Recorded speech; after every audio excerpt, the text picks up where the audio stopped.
la manne dans le désert. Les Hébreux, conduits par Moïse, venaient d'échapper aux Égyptiens en traversant la mer Rouge. Ils continuèrent leur voyage vers la terre promise et commencèrent à s'avancer dans le désert. Ils avaient soif.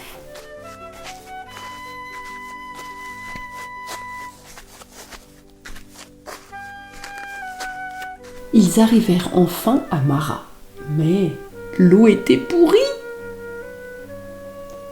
Alors, ils se fâchèrent contre Moïse. Alors, Moïse pria Dieu. Hop. Je lance ce bâton comme Dieu m'a dit. Voilà, vous pouvez boire.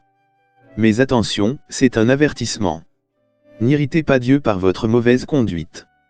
Puis ils atteignirent une oasis appelée Élim et campèrent. On voit Mara, là où les eaux étaient pourries. Ensuite, ils sont allés à Élim, là où il y avait l'oasis. Puis, ils reprirent leur marche dans le désert. Ils avaient faim. Alors, ils se fâchèrent à nouveau contre Moïse. Décidément, ce sont des râleurs, ces Hébreux. Alors, Moïse pria Dieu. Le Seigneur dit alors à Moïse, « J'ai entendu les récriminations des fils d'Israël. Tu leur diras, au coucher du soleil, vous mangerez de la viande, et le lendemain matin, vous aurez du pain à satiété. Alors vous saurez que moi, le Seigneur, je suis votre Dieu. » Le soir même, surgit un vol de cailles qui recouvrirent le camp.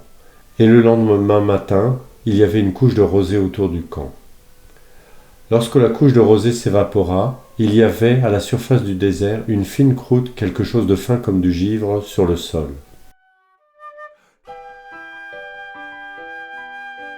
Quand ils virent cela, les fils d'Israël se dirent l'un à l'autre, « Man ou ?» ce qui veut dire « qu'est-ce que c'est ?» Car ils ne savaient pas ce que c'était. Moïse leur dit, « C'est le pain que le Seigneur vous donne à manger. » C'est pour cela que ça s'appelle la manne. Puis ils arrivèrent à Réphidim. Là, ils campèrent, mais il n'y avait pas d'eau à boire. Alors, le peuple se fâcha une fois de plus contre Moïse. Alors, Moïse pria Dieu. Moïse cria vers le Seigneur, « Que vais-je faire de ce peuple ? Encore un peu et ils me lapideront. » Le Seigneur dit à Moïse, « Passe devant le peuple, emmène avec toi plusieurs des anciens d'Israël, prends en main le bâton avec lequel tu as frappé le Nil et va. Moi, je serai là, devant toi, sur le rocher du mont Horeb. Tu frapperas le rocher, il en sortira de l'eau et le peuple boira. » Et Moïse fit ainsi sous les yeux des anciens d'Israël.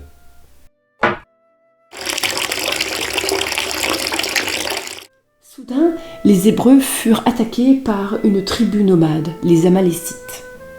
Il y eut une bataille.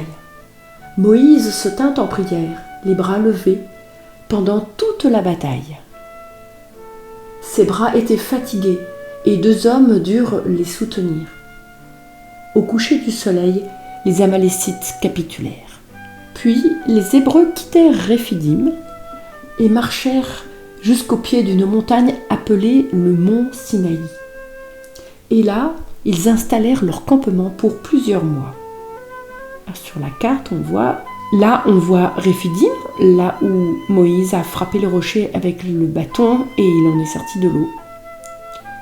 Et puis là, on voit le mont Sinaï. Voilà. Il va se passer quelque chose de très important sur le mont Sinaï. On en parlera au prochain épisode.